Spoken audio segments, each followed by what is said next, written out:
The C130J is an aging platform from another era. Australia keeps it because better options simply are not available. The Hercules design dates back decades, and that reputation still defines perception today. Compared to newer platforms like A400M, it appears slower, less advanced, and technologically behind. For many observers, this makes Australia's reliance on C130J seem like a compromise.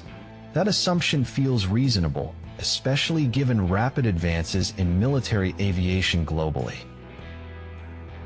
In 2023, Australia committed nearly 10 billion Australian dollars to acquire 20 new C130J aircraft.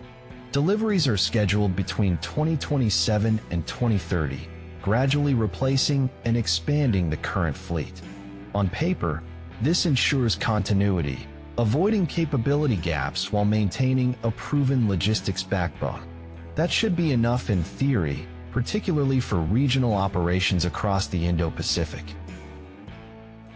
The aircraft already integrates upgrades like improved avionics and defensive systems for modern missions. It can operate from shorter runways, making it useful across dispersed island environments. From a planning perspective, sticking with a familiar platform reduces risk and complexity. Still, committing this scale of funding to an aging airframe feels slightly disproportionate. The aircraft choice seems driven by capability and cost efficiency, but the decision may not be about the aircraft at all. Australia's 2023 Defence Strategic Review shifted focus toward operating across a vast and fragmented Indo-Pacific battlespace. That environment includes thousands of islands, limited infrastructure, and airstrips often short, damaged, or improvised. In that context, platforms like C-17 require longer, prepared runways, limiting where they can actually operate.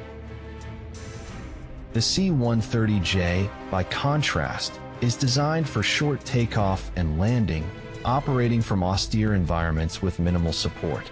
On paper, this aligns perfectly with distributed operations concepts emerging in US and Australian planning doctrines.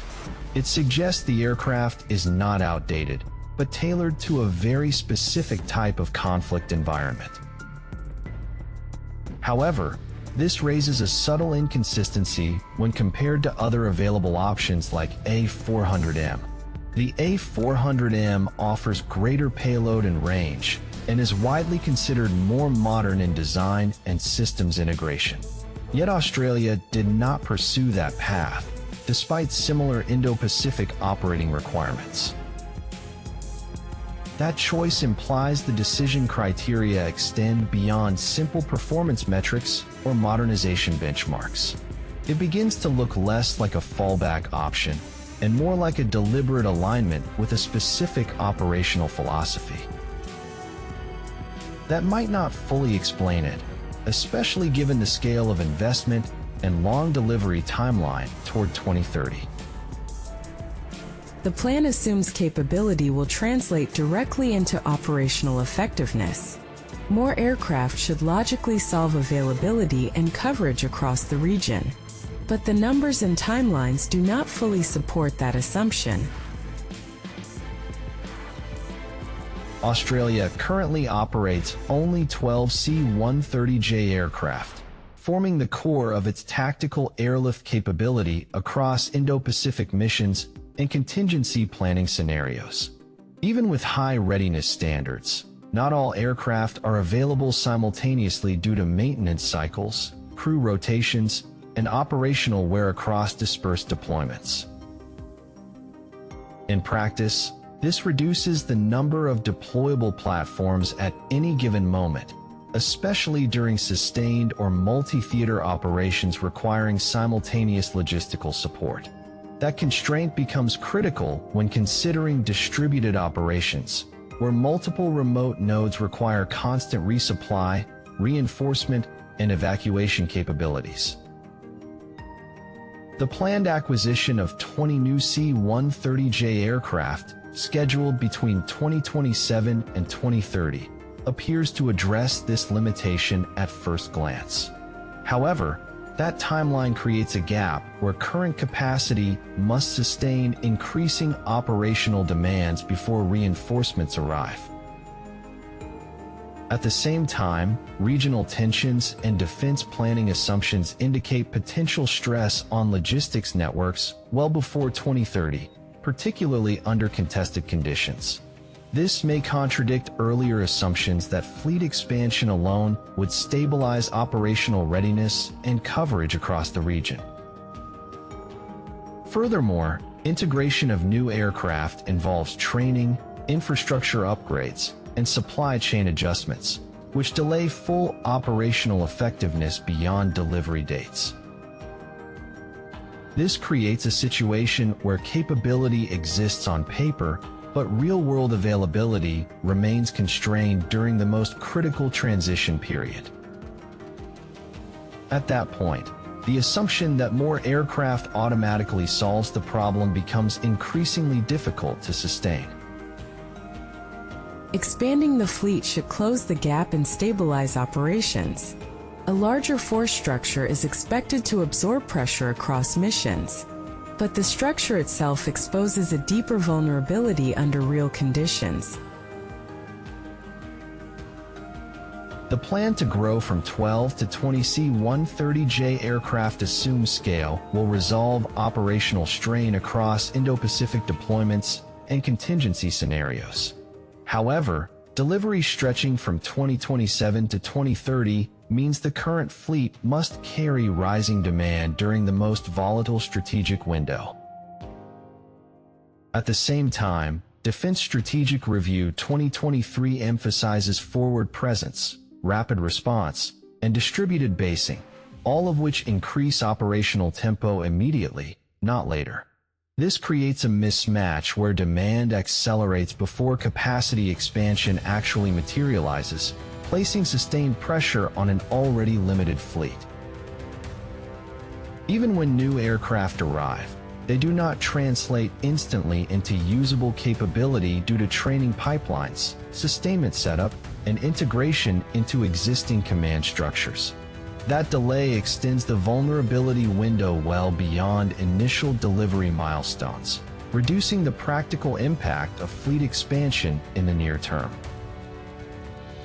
Meanwhile, contested environments under A2AD conditions threaten airlift survivability, especially for platforms operating repeatedly into predictable or austere locations.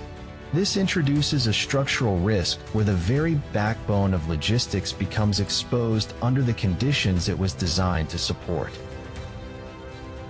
That assumption no longer holds, because increasing quantity does not resolve timing, integration, or survivability constraints simultaneously. What initially appeared as a straightforward capability upgrade now reveals a system under strain, where scale cannot compensate for structural limitations.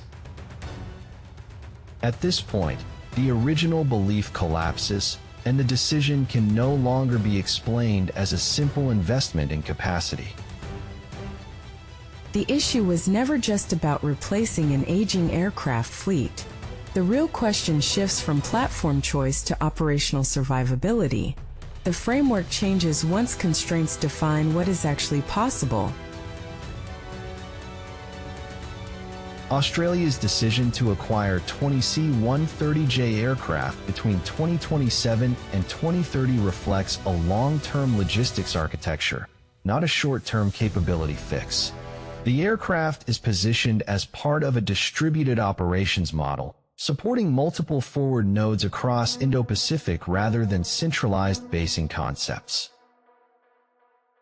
This reframes the role of C-130J from simple transport platform to connective infrastructure linking dispersed forces under contested conditions. The issue is not capability but availability, and more importantly, the ability to sustain operations under continuous pressure across distance and time. Even with expanded fleet numbers, real-world deployment depends on crew training, maintenance cycles, and integration into joint command structures, all extending beyond initial delivery timelines. This creates a structural constraint where capacity exists in theory, but operational output remains limited during critical phases before full integration. At the same time, reliance on alliance logistics, particularly U.S. support networks, becomes more visible as a foundational dependency rather than a supplementary advantage. This suggests Australia's airlift capability is embedded within a broader coalition system, not fully independent despite sovereign investment. The constraint is structural, not temporary, shaped by geography, timelines, and operational doctrine rather than platform limitations alone. Once understood this way, the decision becomes logical, but it also introduces deeper questions about resilience under sustained contested logistics environments. The aircraft was never the real issue. The system around it defines the outcome. The real question now shifts beyond platform decisions. Australia's investment in C130J through 2030 reflects a logistics strategy built for distributed operations across Indo-Pacific, not simply fleet modernization or replacement cycles. This reframes airlift as a core enabler of deterrence, where sustaining forward presence becomes as critical as deploying combat power itself.